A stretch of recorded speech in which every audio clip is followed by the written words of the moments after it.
Bismillahirrahmanirrahim. Alhamdulillah. Alhamdulillahilladzi hadana bi'abdihil mukhtari man da'ana ilaihi bil idni wa qad nadana labbaika ya man dallana wa hadana. Asyhadu an la ilaha illallah wahdahu la syarika lah wa asyhadu anna sayyidana Muhammadan abduhu wa rasuluhu alladzi la nabiyya ba'dah. Allahumma salli wa sallim ala sayyidina Muhammad nurikas sari wa madadikal jari wajma'na bihi fi kulli atwari wa ala alihi wa sahbihi ya nur. Subhanaka la ilma lana illa ma 'allamtana innaka antal alimul hakim wa tub 'alaina innaka antat tawwabur rahim. Rabbi shrah li sadri wa yassir li amri wahlul 'uqdatam min lisani yafqahu qawli amma ba'd.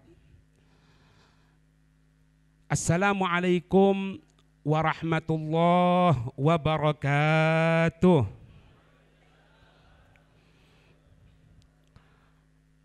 Yang sama-sama kita hormati, kita cintai dari keluarga besar Kiai Al-Hajj Farouk Muhammad dan juga kepada sesepuh dari guru kita semuanya insya Allah, dan semoga kita diaku sebagai murid beliau, yaitu Kiai Haj Ahmad Siddiq Muhammad Siddiq beserta keluarga semuanya, beserta para kiai yang hadir pada kesempatan kita di siang hari ini, Yai Fikri beserta keluarga, tadi ketemu juga Yai Hamid Balung, dan juga lupa namanya saya, Kiai Bagawi,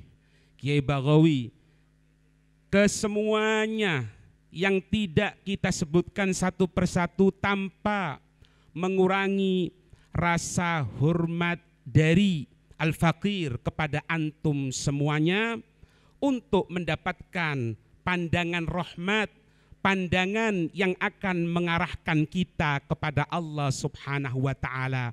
Amin ya rabbal alamin.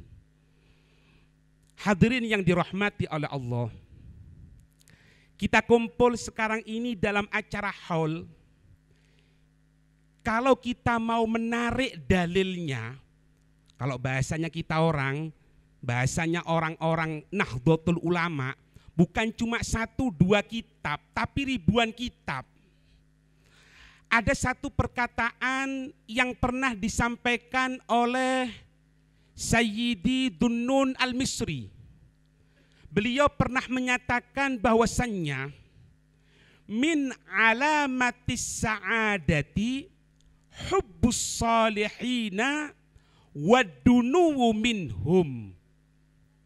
Katanya beliau, min alamatis sa'adah, cirinya orang yang mendapatkan keberuntungan, cirinya orang yang akan mendapatkan keselamatan. Apa katanya beliau? Ada 2 hadirin. Hubbus salihin, cinta kepada orang-orang soleh.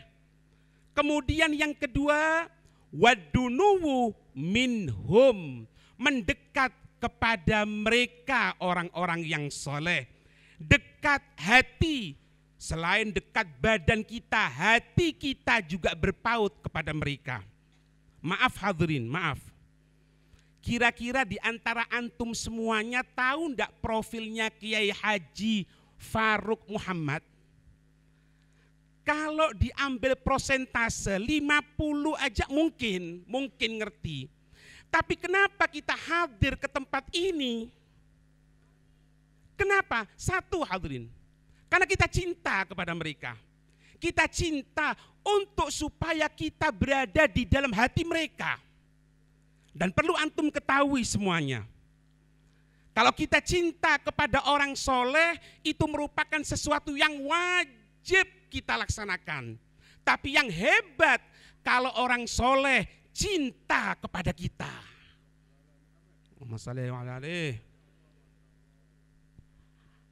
Coba perhatikan, kalau mulai, semoga enggak, mulai timbul perasaan kita ini males kepada mereka. Kalau mulai timbul perasaan jemu pada diri kita, perhatikan Imam Abi Hasan Asy-Syadzili radhiyallahu taala anhu, beliau pernah mengatakan, Fandur ila nafsik, maka lihatlah kepada diri kamu.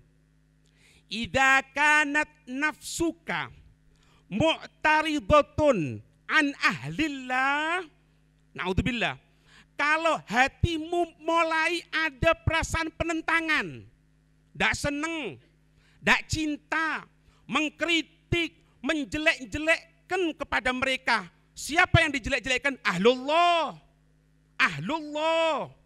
Apa katanya beliau? Fa'lam annaka matrudatun an babillah, katanya beliau. Maka ketahui bahwasannya diri kamu telah terusir dari pintu rahmatnya Allah. Salat kita tidak bisa diandalkan, hadirin. Bacaan Quran kita, maaf, tidak bisa kita andalkan. Yang kita andalkan selain melaksanakan amalan yang wajib, ditambah sedikit sunnah. Modal utama cinta kita kepada mereka, orang-orang pilihannya Allah, orang-orang yang dekat kepada Allah Subhanahu wa ta'ala. Hadirin yang dirahmati oleh Allah, kita ini umatnya Nabi Muhammad, umat paling gampang kok. Ada disebutkan dalam kitab Majma'ul Bahrain, Limanaqibi Ibni Zain. Di situ disebutkan satu athar. Betul, athar itu dhaif. Tapi perlu diketahui, seperti dalam ilmu hadis yang kita pelajari semuanya, bahwasannya hadis yang dhaif boleh kita gunakan kalau untuk fadhailul a'mal, untuk mendapatkan kebaikan-kebaikan amal perbuatan baik. Disebutkan apa? Fihi rajulun musrifun ala nafsih. Ada seseorang ini melampaui batas, Bapak. Melampaui batas sudah. Maksiat, jauh dari Allah dan lain sebagainya. Sehingga ketika dia meninggal dunia, ketika dia wafat, ada satu orang soleh mimpi bertemu dengan orang tersebut. Tanya, Nabi cerita di sini, apa yang terjadi? Ma fa'alallahu bik, apa yang Allah laksanakan denganmu wahai fulan? Katanya orang tadi itu, Allah memerintahkan aku dengan malaikatnya untuk dihantarkan ke nerakanya Allah Subhanahu wa ta'ala. Aku diperintahkan oleh Allah untuk menuju neraka, na'udzubillahi min dzalik. Di tengah aku perjalanan, maka ketika itu Allah ada panggilan kepada malaikat, mengatakan, ya malaikati, he malaikatku, is'al hadar rajul, tanyakan kepada orang ini. Ini yang pertama ini ya, perhatikan. Hal jalasa fi majlisi alimin, apakah dia pernah duduk di majlisnya orang alim? Bukan majlis lupa Pak ya, bukan majlis dangdutan, bukan majlis yang tidak ada nilainya. Majlisnya orang alim yang di situ disampaikan ilmunya Allah, ilmunya Rasulullah. Apakah dia pernah hadir? Kalau memang pernah hadir, masuk ke surga. Allahu Akbar. Hadir lagi. Ini bondo hadir tok, Pak. Wes tak bondo bayar, bondo hadir, apalagi kasih berkatan gini, masya Allah. Tambah nemenan. Tanya malaikat, hei fulan, pernah enggak kamu hadir ke majelisnya orang alim? Apa katanya? Alim iku apa? Wong alim iku ya apa? Majelis iku apa sih rek? Allahu Akbar. Kebacut ini sudah. Maka ketika itu malaikat mengatakan, ya Allah, anta a'lamu bihali abdik. Ya Allah, kamu lebih mengetahui bagaimana keadaan hambamu. Tak tambahi dewi pak, di kitab ndak ono, di syarai teko aku, tapi itu di kitab ndak ono. Dikatakan apa? Iki wong kebacut, hadir majelis sekalipun ndak pernah. Hadir sekalipun ndak pernah sama sekali. Apakah selesai di situ? Apakah langsung masuk neraka? Enggak. Ya malaikati is'alhu hal jalasa ala ma'idatin wa fihi alimun. Malaikat tanyakan lagi, pernah enggak, kalau bahasa Jawanya mayoran, makan bareng, di situ ada orang alim. Iki dalil pak. Dalil lek mari holo cok mulai dhisik mangan bareng karo Yai Fikri. Iya.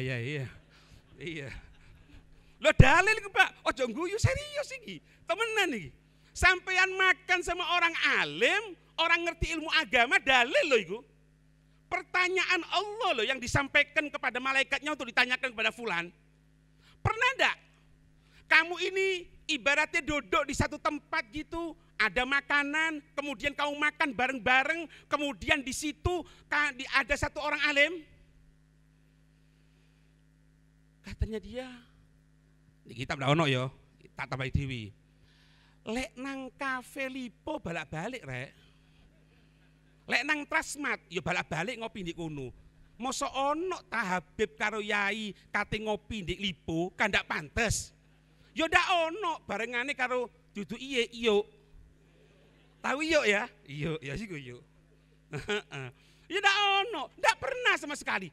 Iki kebacut apa? Hadir majelis ndak pernah. Makan bareng sama orang alim juga ndak pernah. Fala haula wala quwata illa billah. Dah iya. Iya. Malah-malah ngakei. Ngentek-ngentek ijatah biasanya nih. Apakah selesai enggak? Enggak. Tanya lagi. Is'al ya malaikati. Hal ahabba aliman wahidan. Allahu Akbar. Hal ahabba aliman wahidan. Apakah dia juga cinta enggak? Coba tanyakan lagi. Ada enggak kecintaan kepada jangankan 10, 20, 100, enggak. Satu saja. Satu orang alim. Satu orang alim, ada enggak dia cinta? Allahu Akbar. Makanya Pak saya katakan di sini ada beberapa dari saudara kita juga mengatakan tidak pantas gunakan di HP itu fotonya ulama, tidak apa-apa itu pendapat mereka. Tapi kalau anak tidak Pak, anak gunakan Pak. Meskipun di tempat HP kita orang di apa screen apa jenenge rek, layare lho rek. Kon ki desa. Ya wallpapernya orang alim supaya apa? Biasakan diri kita untuk cinta sama mereka. Karena ini pertanyaan loh Pak. Itu lihat ada fotonya orang alim di sana, Masya Allah. Ada fotonya Mbah Hasyim Asy'ari. Apa tujuannya itu? Pamer? Bukan. Supaya mata kita, meripat kita terbiasa melihat orang alim. Kalau terbiasa timbul perasaan cinta Pak. Cinta. Timbul perasaan cinta. Ini goda iman ini kira. Ndak mulai mangkop ini. Tutup ono rek. Aku terus terang kowe ngombe kopi lho memang. Tak pikir dikei langsung ojo ndak enak wis ojo. Ndak enak sungkan aku. Oh iya. Masya Allah, Masya Allah. Baik, ditanya, tidak ada satupun yang aku cintai, aku tidak pernah. Allahu Akbar. Apakah selesai? Enggak Pak, ditanyakan yang keempat. Tadi apa yang pertama? Apakah pernah hadir majelis? Apakah pernah makan bersama orang alim? Apakah ada satu orang alim yang dicintai? Yang keempat, pertanyaan Allah yang disampaikan, disalurkan oleh malaikat kepada sang orang tadi ini. Ditanyakan, is'alhu an ismihi au ismi abihi idza wafaqa ismuhu au ismu abihi isma alimin adkhilhul jannah. Allahu akbar. Apa yang keempat katanya? Malaikat tanyakan, dia ini namanya atau nama bapaknya ada ndak yang sama dengan namanya orang alim? Kalau memang namanya atau nama bapaknya ke atas itu ada namanya orang alim, maka masukkan dia surga. Malaikat takon, "Hedul, jenengmu sapa?" "Joni." Buyar, Pak. Mosok ono wong alim jenenge Joni? Ndak ono, Pak. Ndak ada, Pak.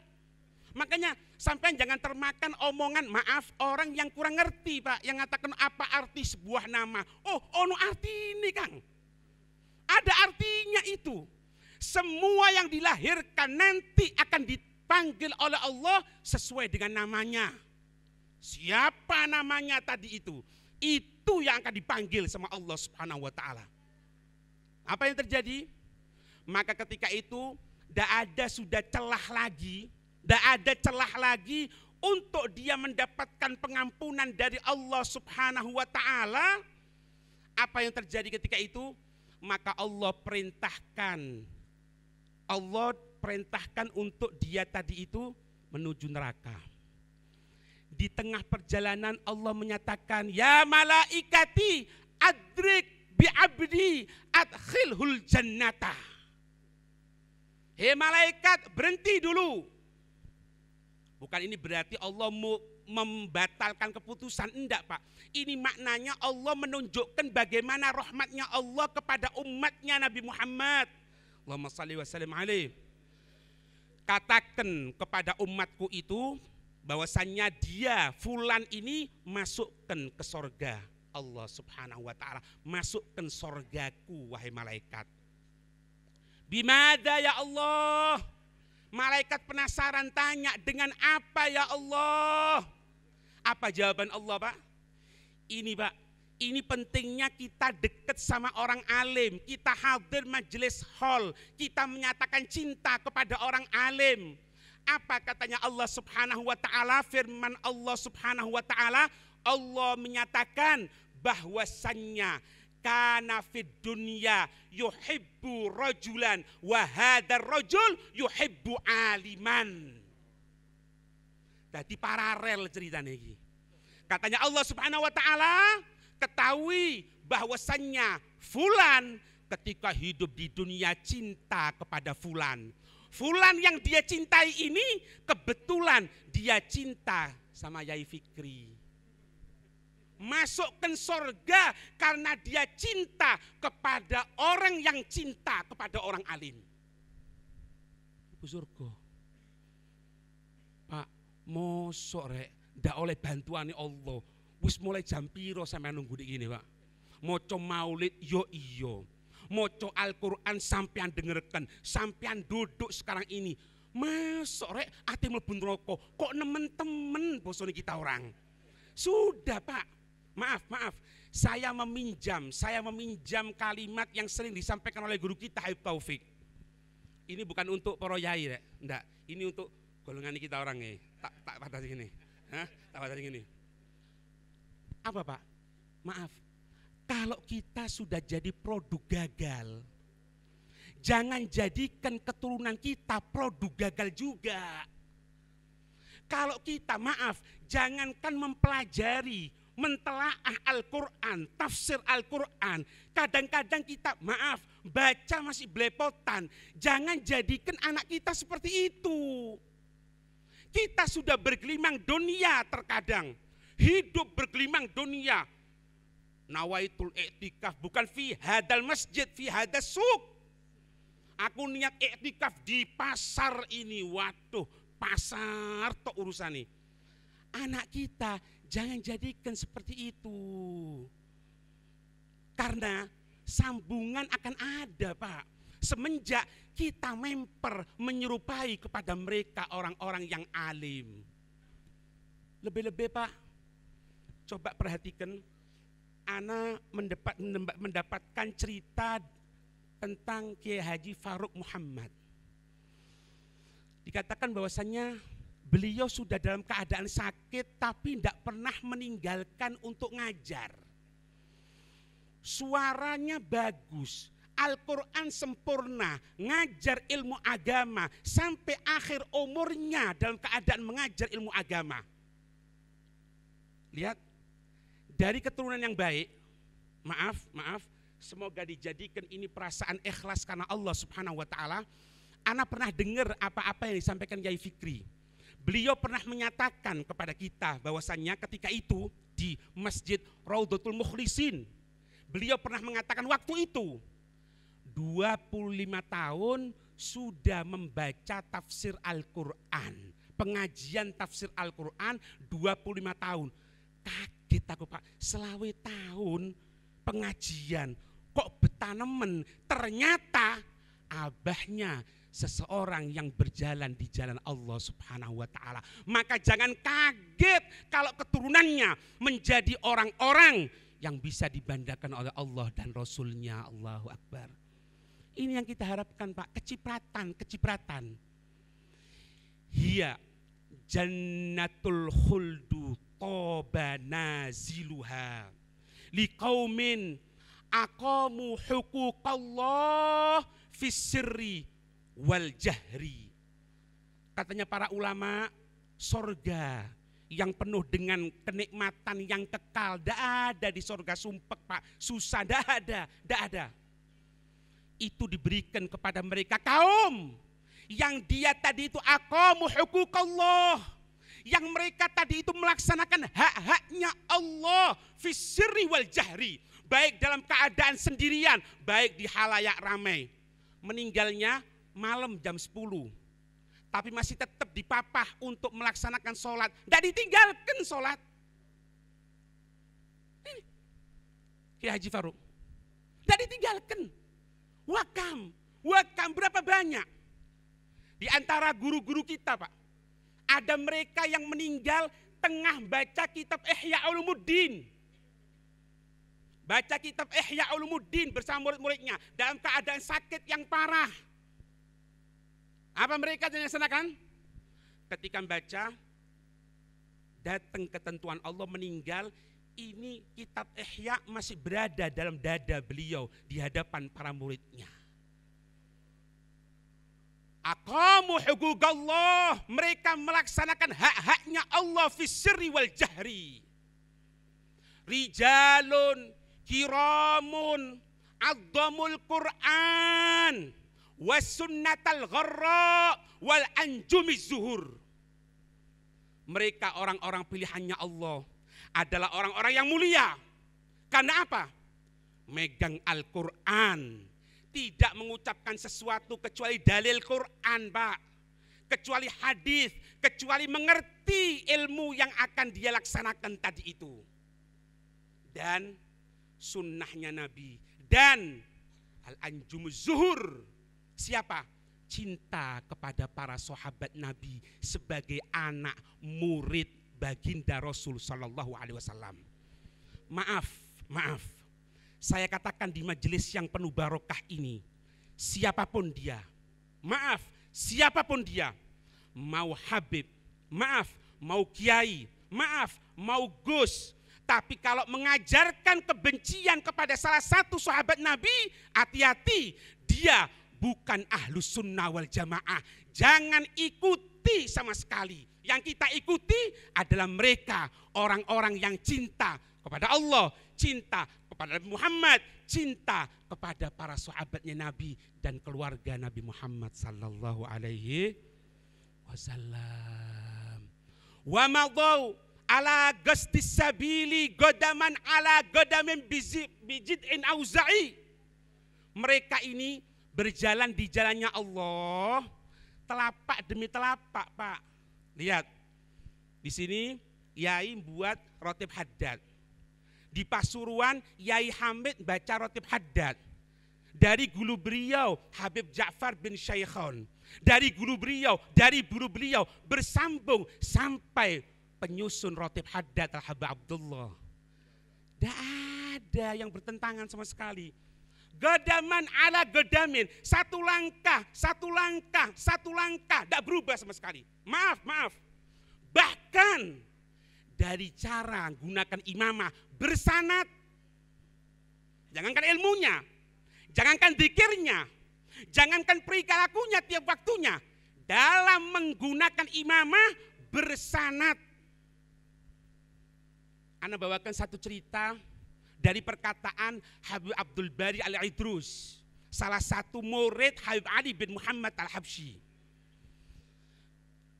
Pernah satu cerita di situ diceritakan, ada di satu daerah itu orang alim, Pak. Masya Allah, alim.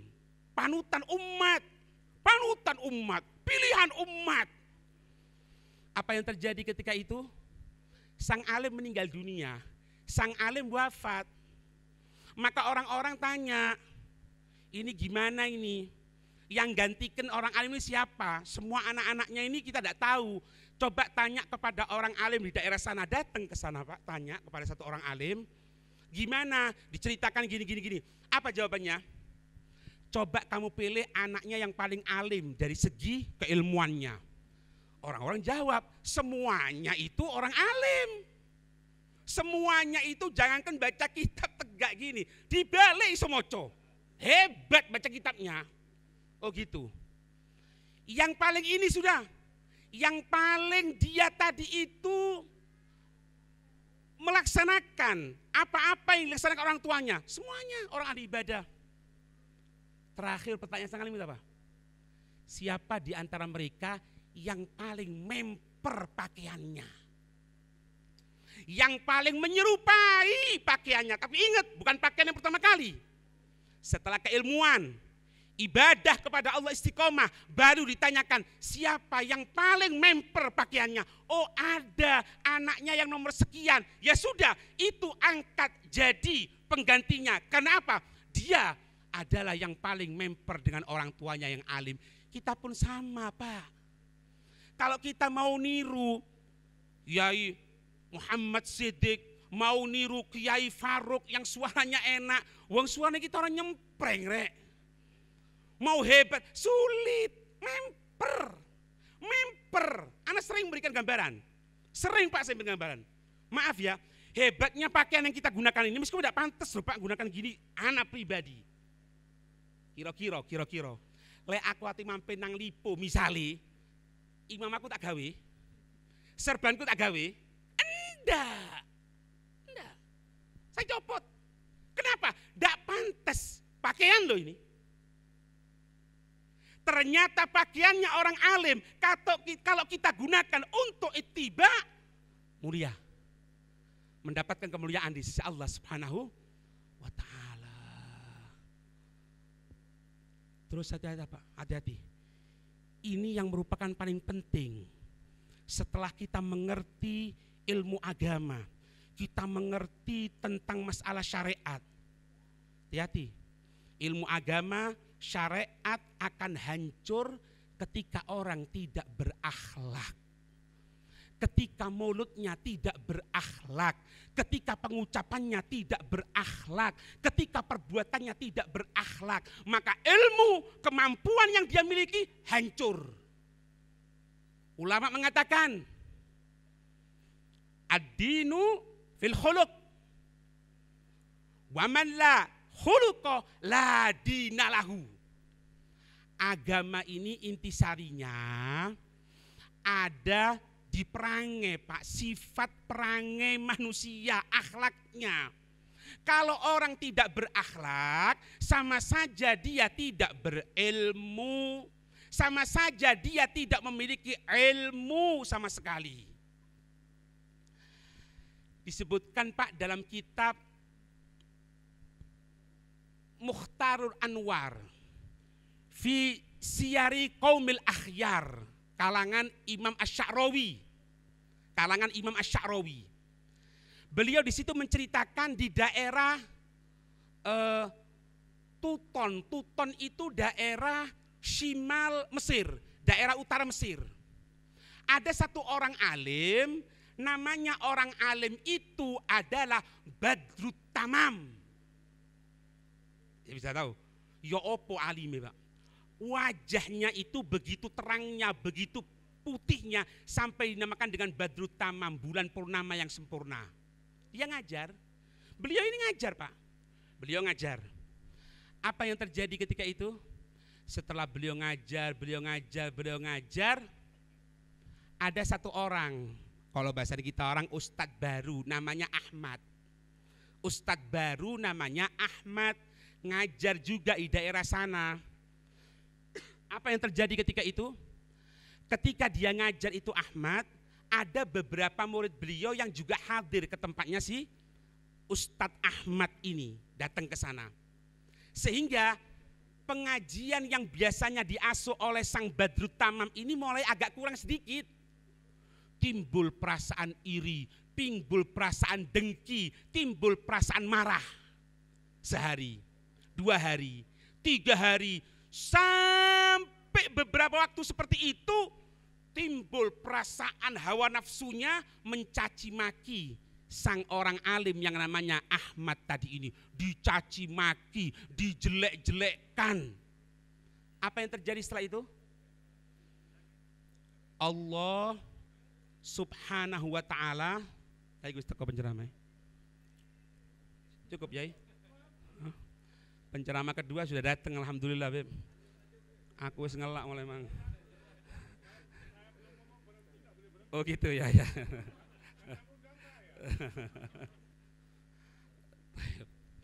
Ana lanjutkan Mbak ya. Ojo ndelok aku pikirin aku. Kon ndelok iki antum iki nanti. Ada.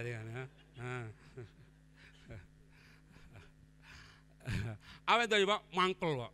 Wes gitu, orang-orang kalau marah kan hilang akalnya Pak. Ketika hilang akalnya ngamuk-ngamuk, tang apa yang terjadi Pak? Apa yang terjadi? Na'udzubillah min dzalik. Ini fulan yang namanya Badrut Tamam ini orang alim Pak, wali min auliyaillah. Allah menentukan untuk mencabut kewaliannya. Bukan ilmunya loh ya, ilmunya tetap. Kewaliannya, kedekatannya kepada Allah dicabut oleh Allah. Dijadikan dia orang ahli menentang kepada Allah, ahli maksiat kepada Allah. Kenapa? Kebencian, hawa nafsu menguasai dirinya. Sang Ahmad diangkat oleh Allah menjadi wali min auliyaillah. Beliaulah yang dinamakan dengan Syekh Ahmad Al-Badawi. Bi Rasulillahi wal Badawi. Wis cukup jatuh-jatuh. Itu Pak Syekh Ahmad Al-Badawi. Kenapa? Dicaci maki diem. Karena orang punya ilmu tidak boleh seperti itu. Gudratun minal hawa tufsidu bahram minal ilmi, katanya Sayyidah Umar. Apa katanya beliau? Gudratun minal hawa, kutratun minal hawa, kutratun minal hawa, satu tetes hawa nafsu, tufsidu bahram minal ilmi, akan merusak lautan ilmu. Terus bagaimana kiranya kalau hawa nafsu satu lautan, ilmunya cuma satu ember. Lautan ilmu kena tetesan satu hawa nafsu, hancur, lebur, selesai. Na'udzubillah min dzalik. Untuk itu akhlak dijaga betul-betul kepada guru kita, betul-betul untuk supaya kita tetap menjaga hubungan baik dengan orang-orang soleh. Jangan ikut aturan-aturan yang akan menjauhkan kita kepada Allah dan Rasul. Yang terakhir hadirin, yang terakhir, Sayyid Muhammad Al-Maliki beliau pernah menyatakan, ini untuk kita para santri, orang-orang yang mempelajari ilmunya Rasulullah, dikatakan bahwasannya subutul ilmi bil mudzakarah. Subutul ilmi bil mudzakarah. Kalau ingin supaya ilmu yang kita miliki tetap menancap dalam hati kita, sering membahas ilmu, minimal hadir majelis ilmu, hadir majelis ilmu yang ada. Semenjak Ahlus Sunnah wal Jamaah tidak mengajarkan kebencian, hadir, karena itu bentuk mudzakarah yang akan membuat ilmu kita dalam keadaan tetap sabat. Kemudian Wa barakatul ilmi bil khidmah. Barokahnya ilmu dengan khidmah, mendarma baktikan kita kepada satu orang soleh. Pegang Pak, guru-guru soleh kita ngatakan, kalau kita cinta kepada satu orang alim, kita berkhidmah kepada satu orang alim, kita dekat, baik jasad kita, lebih-lebih hati kita dekat kepada satu orang alim, dipastikan anak keturunannya akan jadi orang alim. Pasti, hakul yakin, tidak akan pernah diragukan sama sekali. Wa barakatul ilmi bil khidmah. Yang terakhir, wa naf'ul ilmi biridho syekh. Keberkahan ilmu dengan keriduan syekh, keriduan seorang guru. Kita kenal dalam fikih kita ada Imam Buaiti. Buaiti itu isim tasghir dari Bati. Kenapa? Lemah Pak, lemah. Muridnya Imam Syafi'i. Dikatakan Buaiti lemah, begitu lemahnya beliau. Sampai beliau kalau dapat hadis Pak, satu hadis dari Imam Syafi'i, pulang ke rumah, ngapalkan hadis tadi itu, dihafalkan, diulang-ulang satu hadis. Beliau tidak hafal, tetangganya yang dengarkan hafal. Beliaunya tidak hafal Pak. Tapi jangan lihat di situnya. Jangan di situnya. Tetap beliau melazimi Imam Syafi'i sampai timbul perasaan cinta kepada Imam Syafi'i perasaan cinta kepada muridnya tadi itu. Apa yang terjadi? Setelah wafatnya Imam Syafi'i, Allah menjadikan ilmu yang ada dalam Imam Syafi'i berada pada muridnya tadi itu, Imam Buaiti. Sampai sekarang ini kalau terjadi perbedaan pendapat di antara ashab Syafi'i, yang diambil adalah pendapat Imam Buaiti. Padahal seperti itu. Kenapa? Wa naf'ul ilmi biridho syekh. Karena manfaatan ilmu dengan keriduan dari seorang guru. Semoga dijadikan kita murid-murid yang akan mendapatkan ridho dari guru kita, kemuliaan yang akan kita terima dari sisi Allah Subhanahu wa taala karena kita cinta kepada orang-orang yang soleh. Semoga lesan kita, hati kita, ucapan kita dijaga oleh Allah Subhanahu wa taala. Amin ya rabbal alamin. Semoga manfaat semuanya, kurang lebihnya saya mohon maaf. Walafu minkum. Assalamualaikum warahmatullahi wabarakatuh.